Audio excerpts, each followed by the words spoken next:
মানুষকে উযু শিখাইছে, মানুষকে গোসল শিখাইছে, মিসওয়াক শিখাইছে, দস্তরখান শিখাইছে, রুকু তালিম এগুলা শিখাইছে। শিখায়া উনি কবরে চলে গেছে। মুজাদ্দেদে আল ফেসানি রহমাতুল্লাহ আলাইহি উনি কবরে চলে গেছে। কবরে চলে যাওয়ার প্রায় 90 বছর পরের ঘটনা আপনাদেরকে শোনাইতেছি। আমাদের একজন আকাবির উনার এলাকা দিয়ে হাইটা যায়, কোথায় যে যাইতেছেন এমন সময় আসরের আজান হয়ে গেল। আসরের আজান হয়ে গেল। আজান সাথে সাথে ওই আল্লাহর ওলি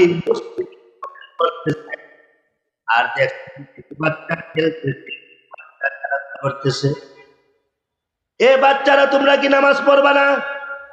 পড়ব। আপনি যান, পড়ব, আপনি মসজিদে যান। মুজাদ্দিদ আল ফেসানি রহমাতুল্লাহ আলাইহি উযু করলেন। উযু করে এমনি তখন উনি মসজিদের বারিন্দায় দাঁড়াইলেন। যখন একামতের টাইম হবে, একামতের টাইম হওয়ার 1-2 মিনিট আগে বাচ্চাগুলা সবগুলা দৌড়াইয়া আসছে। এরে যুবক, তুমি তো নামাজ পড়ো না, এ যুবক তুমি তো খেলাধুলায় একেবারে পাগল হয়ে গেছো গা। কিন্তু তোমাকে একটা ঘটনা শোনাইতেছি, মুজাদ্দিদ আল ফেসানি রহমাতুল্লাহ গ্রামের ঘটনা, উনার এলাকার ঘটনা। ওই আল্লাহর ওলি উনি মসজিদের বারিন্দায় দাঁড়ায় রয়েছে। দেখছে প্রত্যেকটা যুবক দৌড়ে আইসা মসজিদে ঢুকে গেছে। একটা যুবকও উযু করে নাই, একটা যুবকও উযু করে নাই, ডাইরেক্ট মসজিদে চলে গেছে। আপনারা বলুন তারা কি কথা কথা আল্লাহর নবী বলেন উযু নামাজ, উযু ঠিক, নামাজ ঠিক।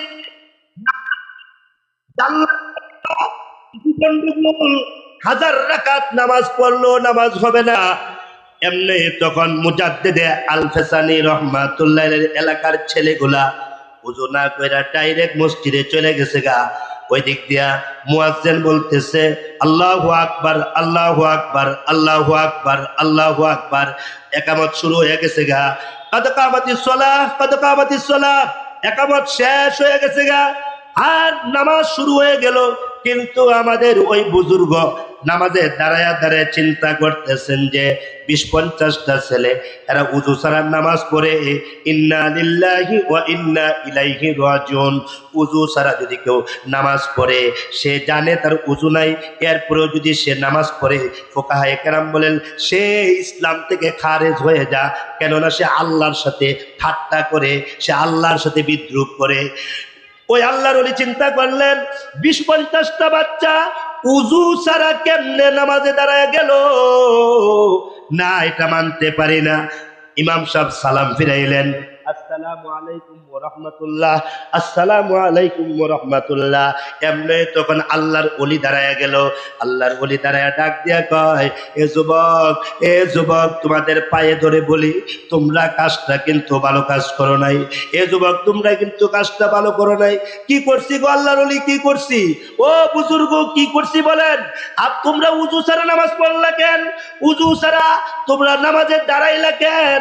এমনি তখন যুবকগুলা ডাক দিয়া কয়, ইন্না লিল্লাহি ওয়া ইন্না ইলাইহি রাজিউন।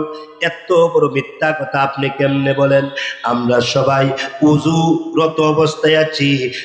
উনি ডাক দেয়া কয়, দেখলাম না তো উযু করতে। এমনি যুবকগুলা ডাক দেয়া কয়, এ আল্লাহর ওলি, আপনি জানেননি আমরা কার এলাকার যুবক? আমরা বেঈমান কাফেরের এলাকার যুবক না, আমরা কোনো নাস্তিক মুরতাদদের এলাকার যুবক না, আমরা কোনো মুনাফিকদের এলাকার যুবক না, আমরা মুজাদ্দিদে আল ফেসানি রহমাতুল্লাহর এলাকার যুবক। আল্লাহু আকবার বলবেন না? আমরা মুজাদ্দিদে আল ফেসানি রহমাতুল্লাহ আলাইহি এলাকার যুবক। উনি পৃথিবী থেকে চলে গেছে, কিন্তু উনার আসরটা রেখে গেছে। উনি পৃথিবী থেকে চলে গেছে, কিন্তু উনার আধ্যাত্মিকতা, উনার গভীরতা, উনার সুন্নতের প্রভাব, উনার তাকুয়ার প্রভাব আমাদের এলাকায় রাইখা গেছে। উনি চলে গেছে তো কি হয়েছে? এ যুবক, আবু বকর চলে গেছে তো কি হয়েছে? উমর চলে গেছে তো কি হয়েছে? আব্দুল্লাহ ইবনে মুবারক চলে গেছে তো কি হয়েছে? আবু হানিফা চলে গেছে তো কি হয়েছে? ইমাম শাফি চলে গেছে তো কি হয়েছে? শাহজালাল চলে গেছে তো কি হয়েছে? শাহপুরান চলে গেছে তো কি হয়েছে? হুসাইন আহমদ মাদানি চলে গেছে তো কি হয়েছে? আশরাফ আলী থানভী চলে গেছে তো কি হয়েছে? আনোয়ার শাহ কাশ্মীরি চলে গেছে তো কি হয়েছে? আহমদ শফি চলে গেছে তো কি হয়েছে? জুনায়েদ বাবুনগরী চলে গেছে তো কি হয়েছে? আমরা তাদের সন্তান, আমরা তাদেরই সন্তান। ঠিক কিনা জোরে বলে? আমরা তো রয়ে গেলাম, তারা চলে গেছে তো কি হয়েছে? আমরা তো তাদেরই সন্তান। কথা বলেন না কেন? উসমান হাদির মাথার মধ্যে গুলি করা হয়েছে। উসমান হাদির মাথার মধ্যে গুলি করে জুমার নামাজ আদায় করে উসমান হাদি মসজিদ থেকে বাহির হলেন, তার মাথার মধ্যে গুলি করা হয়েছে। আমি নির্দ্বিধায় আজকের এই মুগদা থানা ইমাম উলামা পরিষদের প্রোগ্রামে বলি, এ উসমান হাদি, তার দলও আমরা করি না, তাকে আমরা চিনিও না, তার সাথে আত্মীয়তা কোনো সম্পর্ক নাই। কিন্তু মুসলমান হিসেবে বলতেছি, একজন মুসলমান হিসেবে বলতেছি, মুসলমানের রক্ত উসমান হাদি সহ যারা শাহাদত বরণ করেছে, এদের রক্তের ফুটা কোনোদিন বৃথা যাবে না, কোনোদিন বৃথা যাবে না, কোনোদিন বৃথা যাবে না। ঠিক কিনা জোরে বলে? বৃথা যাবে না, একটা রক্তের ফুটাও বৃথা যাবে না। বিচার হতেই হবে, বিচার হতেই হবে। বঙ্গবন্ধু শেখ মুজিবুর রহমান সাহেবের বিচার করার জন্য বাহির থেকে যদি লুকাই না, আপনারা ওই আসামিকে বাহির থেকে দৈরে দৈরে আইন না যদি ফাঁসি দিতে পারেন, ডক্টর ইউনূস সাহেবকে বলবো, উসমান হাদির ঘাতক যে আছে পৃথিবীর যে প্রান্তে থাকুক না কেন, তাকে বাংলাদেশে ধরে এনে ফাঁসির কাস্টে ঝুলাতে হবে। আল্লাহ সবাইকে বোঝার তৌফিক দান করে। উত্তম অবস্থায় থাকবেন, পবিত্র অবস্থায় থাকবেন, উজুরত অবস্থায় থাকবেন, জিকিররত অবস্থায় থাকবেন, আলেম ওলামার সাথে সম্পর্ক রাখবেন, ইনশাআল্লাহ বলেন ইনশাআল্লাহ।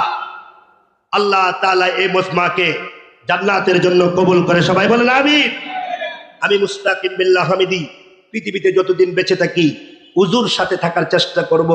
যে উজু নিয়ে কথা বলেছি, এই উজু যাতে আমার সব সময় থাকে, উজু ছুটে গেলে আবার যাতে উজুটা বানায় নিতে পারি এবং উজুর সম্মানার্থে 2 রাকাত নামাজ পড়তে পারি, সুন্নত মতো চলবো, মুরব্বীদের মাথা হাতে চলবো।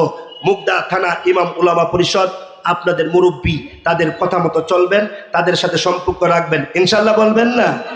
এই যে আমার পাশে যে ব্যক্তিটা বসা, অনেক বারবার নির্বাচিত সভাপতি, সৌদি আরবের সে বাদশার মসজিদের ইমাম ছিল, বাদশার মসজিদের ইমামতি করেছেন আমার এই লোকটা। আমাদের উলামা পরিষদের এই যে সহসভাপতি, যিনি সিনিয়র সহসভাপতি, আমার দোস্ত। প্রত্যেকটা যোগ্য আলেম থাকলে আপনাদের কিসের ভয় আছে, কিসের ডর আছে?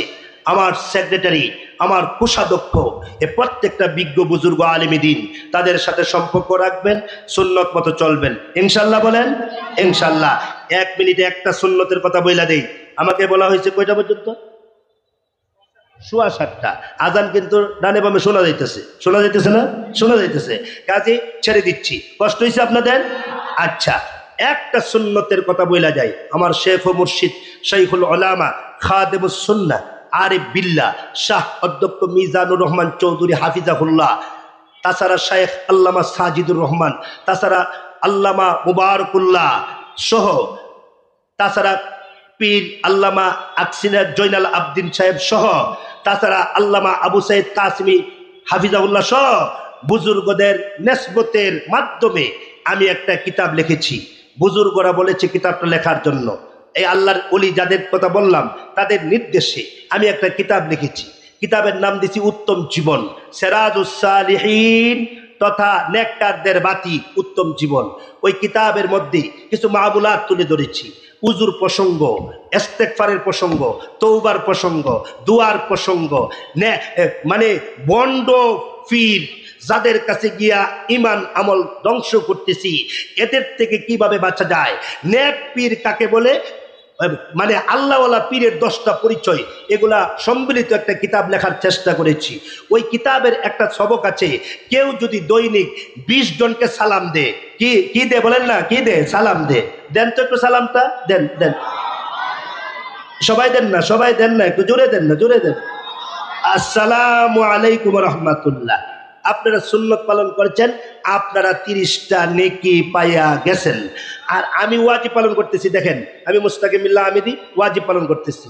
ওয়ালাইকুম আসসালাম ও রহমাতুল্লাহ। আমি পালন করলাম ওয়াজিব, আমি পাইলাম 10টা নেকি। আমি ওয়াজিব, ওয়াজিব মানে কি সুন্নতের বড়, ওয়াজিব মানে কি সুন্নত থেকে ক্যাটাগরির দিক দিয়ে অনেক বড়, সেই বড়টা আদায় কইরা আমি পাইলাম 10টা নেকি। আর আপনি সুন্নত আদায় কইরা আপনি পাইছেন 30টা নেকি। এবার বুঝেন সুন্নত মতো চলবেন কিনা, ডিসিশন আপনার। যা কিছু বলছি আল্লাহর জন্য বলছি, ব্যক্তি স্বার্থে একটা কথা বলি নাই, কাউকে খুশি করার জন্য কথা বলি নাই, কাউকে রাগ করার জন্য কথা বলি নাই। যা বলছি কার জন্য বলেন, আল্লাহর জন্য। আমার সাহেব বলেন রাতে দিনে কমপক্ষে 21 বার বলবেন, 21 বার আল্লাহ তোমাকে চাই। বলেন না, বলেন বলেন বলেন, আরে বলেন না, বলেন না, আল্লাহ তোমাকে চাই, আল্লাহ তোমাকে চাই, আল্লাহ তোমাকে চাই। নেতা চাই না, নেত্রী চাই না, ধন সম্পদ চাই না, জায়গা জমি চাই না, আল্লাহ তোমাকে চাই। তোমাকে পাইলাম, সব পাইলাম, তোমাকে পাইলাম না, কিছুই পাইলাম না। ঠিক কিনা বলেন? আল্লাহ কথাগুলো সবাইরে বোঝার তৌফিক দান করে। আমাদের ঘরে মেয়েদের বিবাহ শাদী হয় না। এই দেশে ফিতনার দেশ, ফিতনার দেশে বিভিন্নভাবে গীবত শিকায়াত করে অনেক সময় আমরা মেয়েদেরকে বিবাহ শাদী দিতে পারি না, বয়স হয়ে যায়। ওই কিতাবের মধ্যে এই আমলটাও দেওয়া আছে ইবনে কাসির থেকে, কোন আমল করলে অতি দ্রুত ছেলে মেয়েদের বিবাহের বন্দোবস্ত হয়। মক্কা শরীফ এবং মদিনা শরীফ দুটো জায়গায় উমরার সফরে কিতাবটা লেখার চেষ্টা করেছি। যদি দরকার হয় এই কিতাবটা আমার কাছে আছে, আমার গাড়িতে আছে। 300 টাকা দিতে হবে না, মাত্র 170 টাকা দিবেন। আর যদি টাকা না থাকে এটাও বলবেন যে টাকা নাই, তবু আমল করুন, জীবন গড়ুন, আলেমদের সাথে থাকুন, সহবতে থাকুন। আজকের এই কথাগুলা মহান আল্লাহ আমাকে, মহান আল্লাহ আপনাদেরকে, মহান আল্লাহ সারা বিশ্বের সমস্ত মুসলমান নরনারীকে, মহান আল্লাহ কিয়ামত পর্যন্ত আনেওয়ালা সকল উম্মতে মুহাম্মদিয়াকে আমল করার তৌফিক দান করে। সবাই বলেন আমিন, আরো জোরে বলেন আমিন। আমি যে কাগজটা লিখে আনছি, কাগজটার মধ্যে একটা শের আছে, শেরটা পড়তাম না ছেড়ে দিতাম? পড়ব পড়ব? এ শেরটা শুনেন। শেরটা হলো রুসমে আদা রাহ গাই হে রুহে বেলালি না রহি, রুসমে আদা রাহ গাই হে রুহে বেলালি না রহি, ফলসফা তো রাহ গাই হে তলকিনে গজালি না রহি। আজান আছে, মুয়াজ্জিন আছে, বলেন আজান আছে, মুয়াজ্জিন আছে, কিন্তু রুহানি আজান আর কেউ দিতে পারবে না হযরত বেলালের মতো। ঠিক কিনা বলেন না, ঠিক কিনা বলেন না? ওই কালো বেলালের মতো আর কেউ রুহানি জগতের আজান আর কেউ দিতে পারবে না। ঠিক ততরূপভাবে দার্শনিক আছে, ইমাম গাজালির মতো দার্শনিক আর হবে না, কিন্তু তাদের সিলসিলায় তো থাকতে হবে। তাদের সিলসিলায় থাকার জন্য এই মাহফিলগুলা আমরা করে থাকি। অনেক কষ্ট হয় একটা মাহফিল করতে। আপনারা জানেন এখন পর্যন্ত মনে হয় টাকা সংকলন হয় নাই। আপনারা মাহফিলটার মধ্যে সহযোগিতা করার জন্য আমি শেরটা পড়ে গেলাম। মুরব্বীরা আমানত হিসাবে আমরা রেখে গেছি, বিধায় আমরা এই দায়িত্ব পালন করতেছি। এই মাহফিল না করে ওই বেচারা যদি মোবাইলের দোকানে গিয়া ফ্লেক্সি লুট করতো, অনেক টাকা লাভ করতে পারতো। কেন এত মাহফিল করে? টাকার জন্য না, তারা মসজিদ মাদ্রাসা এতিম মিসকিনকে খাওয়ায়া পড়ায়া চালাইতেছে। ঠিক কিনা বলেন? আল্লাহ কথাগুলো সবাই বোঝার তৌফিক দান করুন, আমিন।